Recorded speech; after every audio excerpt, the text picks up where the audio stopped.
हर हर महादेव। जिन कन्याओं का ब्याह नहीं हो रहा हो, विलंब हो रहा हो, किसी तरह के ग्रह बाधा से पीड़ित हों, मंगल आदि के अनिष्ट की वजह से उनका विवाह विलंब से हो रहा हो, उनको इस सावन के महीने में भगवती मंगला गौरी का व्रत करना चाहिए। इस संबंध में हमने पहले भी वीडियो बनाई थी, जिसमें विधि के बारे में बहुत लंबा उल्लेख नहीं था, तो बहुत से लोगों ने विधि के बारे में पूछा था। भगवती मंगला गौरी का व्रत कैसे करना चाहिए, कितना दिन करना चाहिए, कैसे उद्यापन होता है, इस सब के संबंध में इस वीडियो में जानकारी प्राप्त करेंगे। तो वीडियो पूरा देखिएगा, अन्य लोगों को शेयर करना मत भूलिएगा। इस वीडियो का शुभारंभ करते हैं। श्रावण महीने के मंगलवार को भगवती मंगला गौरी का व्रत किया जाता है। अक्सर श्रावण महीने में 4 मंगलवार या 5 मंगलवार पड़ जाते हैं, तो जितने भी मंगलवार हों उन मंगलवार को भगवती मंगला गौरी का व्रत करें। यह व्रत जो है कम से कम 4 वर्ष करना चाहिए, 16 मंगलवार करना चाहिए, और 4 वर्ष कर लेने के बाद श्रावण मास के मंगलवार को यह व्रत करते हुए इस व्रत का उद्यापन करना चाहिए। यह व्रत सौभाग्यवती महिलाएं भी कर सकती हैं, जिन्हें संतान की इच्छा हो, पति के दीर्घायु आयुष की इच्छा हो, घर में मंगल कामना की इच्छा हो, धन धान्य सुख समृद्धि की इच्छा हो। ऐसे जो दंपति हैं, सौभाग्यवती महिलाएं हैं, वह सब इस व्रत को कर सकती हैं। और इस व्रत को कुमारी कन्याएं भी कर सकती हैं। जिन कन्याओं के विवाह में विलंब हो रहा हो, विवाह बनते बनते टूट जा रहा हो, उम्र बढ़ती जा रही हो, कुंडली में मंगल इत्यादि ग्रहों से बाधा हो, पीड़ा हो, ऐसे सभी कुमारी कन्याओं को इस मंगला गौरी का व्रत करना चाहिए। मंगला गौरी जो है वह भगवती पार्वती हैं। श्रावण के मंगलवार से इस व्रत का प्रारंभ किया जाता है, और इस व्रत में भगवती मंगला गौरी का पूजन, उनके कथा का श्रवण और सायंकाल आरती इत्यादि करके उनका विसर्जन किया जाता है।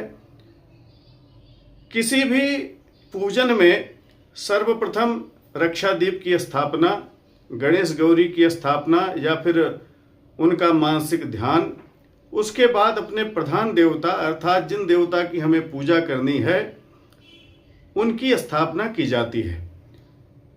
एक चौकी पर या जमीन पर शुद्ध मिट्टी रख करके उसमें जौ इत्यादि डालकर मिट्टी का कलश रख दें, या अपने पास पीतल या तांबे का धातु का कलश हो उसे रख दें, या चौकी बांध करके लाल वस्त्र से, पीले वस्त्र से उसके ऊपर धान्य रख करके उस पर कलश का स्थापन कर लें। कलश स्थापन की जो विधि होती है उस अनुसार कलश का स्थापन करें, और कलश के नारियल पर भगवती मंगला गौरी का आवाहन करना चाहिए। उनका आवाहन करके षोडशोपचार उनकी पूजा करें, उनके निमित्त व्रत करें। उस दिन पीला वस्त्र धारण करें, और भगवती मंगला गौरी का जो मंत्र है मंगला गौरिये नमः, इस मंत्र का हल्दी की गांठ के बनाए हुए माले से जप करें। भगवती को श्रृंगार की वस्तुएं अर्पण करें, उनका कोइछा भरें। कोइछा समझते होंगे, जो आंचल होता है उसमें सौभाग्य सामग्री, जीरा इत्यादि कुछ द्रव्य दक्षिणा वह डाली जाती है। 16 दीपक आटे का बना करके उन 16 दीपकों में घी की बत्ती जलावे। बायन भगवती के लिए बनावे मिष्ठान्न का, वह बायन भगवती को चढ़ा करके कुछ सौभाग्यवती स्त्रियों को, ब्राह्मण को उसे प्रसाद रूप में भी वितरित करे। भगवती मंगला गौरी की कथा की पुस्तक आती है, एक पतली सी पुस्तक है, उसे आप कहीं बाजार में सुलभ हो तो मंगा लें, उस कथा का श्रवण कर लें अथवा दुर्गा सप्तशती के मध्यम चरित्र का पाठ करें। आप पाठ नहीं कर सकते तो पाठ का श्रवण करें, ब्राह्मण को बुला लें। मध्यम चरित्र का विधिवत जो है वह संकल्प पूर्वक, संकल्प यह हो कि जो कामना हो उसी का संकल्प हो। तो विवाह के लिए जो लोग व्रत कर रहे हों वह विवाह के साफल्यता के लिए पाठ का श्रवण कर लें, और जो सौभाग्यवती स्त्रियां हैं वह धन धान्य, पुत्र पौत्र की दीर्घायु, संतान प्राप्ति, इन सब के संकल्प के लिए दुर्गा सप्तशती में वर्णित मध्यम चरित्र के पाठ का श्रवण करें।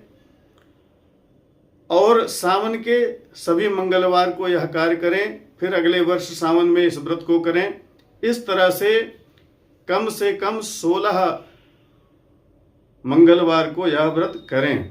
इस बीच में उनकी यदि मनोकामना पूर्ण भी हो जाती है तो भी वे इस व्रत को करते रहें। 16 मंगलवार हो जाने के बाद इसका उद्यापन करें। उद्यापन में भी इसी तरह से वेदियां बनेंगी और पूजा होगी। उसमें सौभाग्यवती स्त्रियों को भी सौभाग्य सामग्री दान किया जाएगा, ब्राह्मणों को भी बुला करके उन्हें दान करें, सबको भोजन इत्यादि करवाएं। तो समापन पर भी इसी तरह से कार्य करना चाहिए। और अगर आप फिर चाहें तो उद्यापन करने के बाद फिर भी आप इस व्रत को करते रह सकते हैं। तो मंगला गौरी का जो यह व्रत है वह बड़ा सिद्ध व्रत है। इसी तरह हमने कात्यायनी व्रत भी बताया था कि कब कात्यायनी व्रत प्रारंभ करना चाहिए। उसकी वीडियो भी हम इसके डिस्क्रिप्शन में डाल देंगे, तो जिन कन्याओं को करना होगा वे कर सकती हैं। आज के समय में तो वैसे भी विवाह विलंब से हो रहे हैं। शिक्षा दीक्षा में और रोजी रोजगार की आस में धीरे धीरे उम्र बढ़ती जाती है, और जब विवाह करने की इच्छा जगती है तब विवाह मिलना संभव हो जाता है, कोई न कोई कारण आ जाता है। कभी घर और वर में संबंध नहीं बनता, लड़की कहीं अलग काम कर रही है, लड़का कहीं अलग काम कर रहा है, दोनों का सामंजस्य नहीं बैठ पाता, या बहुत सारी समस्याएं आज के समय में आ रही हैं। इनका समाधान यदि सही से पूछा जाए तो यह है कि समय के अनुसार संस्कार को करना चाहिए। संस्कार का अपना समय है, जिस संस्कार का जो समय है उसे कर लेना चाहिए। मैं इतनी ही इसके विषय में बातें कहूँगा, बाकी आप सब समझदार हैं। तो फिर भी जैसा समय चल रहा है उसके अनुरूप भगवत आराधना जो है वह उत्तम मार्ग है। तो किसी भी प्रकार का ग्रह पीड़ा हो, भौम इत्यादि कुंडली में यदि पीड़ा देते हैं तो भी विवाह विलंब से होता है, तो उनका भी समन भगवती मंगला गौरी का व्रत करने से होता है।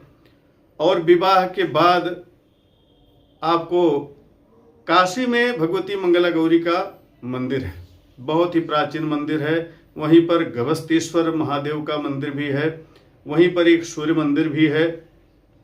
तो जब विवाह हो जाए तो आप जोड़े से जा कर के वहाँ भगवती का दर्शन पूजन करें, उन्हें सौभाग्य सामग्री चढ़ाएं, माला फूल चढ़ाएं, वस्त्र इत्यादि चढ़ाएं।